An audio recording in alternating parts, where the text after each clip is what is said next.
J'ai fait démarrer la voiture, Nathaniel a passé les vitesses et s'est dirigé vers la vallée. Nous ne pourrions jamais atteindre notre avion avant l'onde de choc. Pourvu que le hangar le protège suffisamment. Quant à nous, plus on mettait de montagnes entre nous et l'impact, mieux c'était. Une explosion aussi brillante, à plus de 450 km, quand elle nous atteindrait, l'onde de choc serait tout sauf agréable.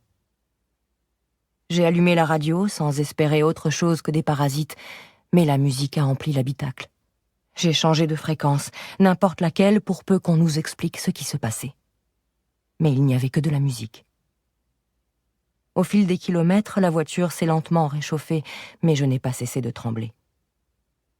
Je me suis laissé glisser sur le siège pour me coller à Nathaniel. Je suis en état de choc, je crois. Tu arriveras à piloter ? Tout dépend de la quantité d'éjecta dans l'atmosphère quand on arrivera à l'aérodrome. Pendant la guerre, j'avais souvent volé dans des conditions limites, même si officiellement je n'avais jamais effectué de mission de combat. Ce n'était qu'une spécification technique pour rassurer les gens quant à la présence de femmes dans l'armée. En considérant les éjecta comme un tiers entier aérien, j'avais au moins un cadre de référence pour mesurer ce qui nous attendait. Il faut que j'empêche ma température corporelle de chuter.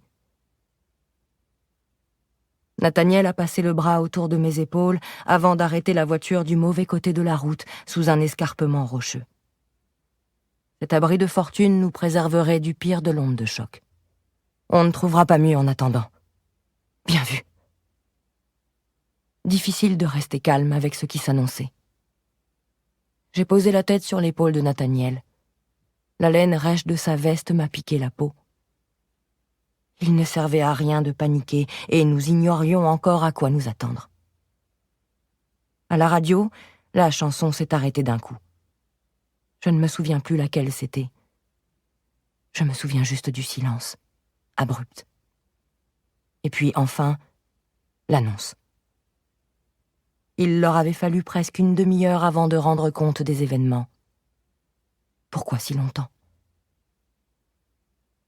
Je n'avais jamais entendu Edward R. Murrow aussi secoué. Mesdames et messieurs, nous interrompons ce programme pour vous informer d'une grave nouvelle. Peu après 10 heures, ce matin, ce qui ressemble à un météore a pénétré l'atmosphère terrestre. L'objet s'est abattu dans l'océan, au large du Maryland, générant une immense boule de feu, un tremblement de terre et d'importantes destructions. Les personnes habitant la côte Est dans son ensemble sont priées d'évacuer immédiatement la zone et de gagner l'intérieur des terres, en raison des risques de raz-de-marée imminents. La population non concernée doit rester chez elle pour faciliter la circulation des secours et des véhicules d'urgence. Il s'est tu un instant.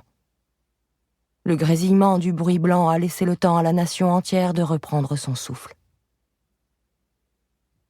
Nous passons l'antenne à Philip Williams, correspondant à Philadelphie de notre filiale WCBO, qui se trouve sur place.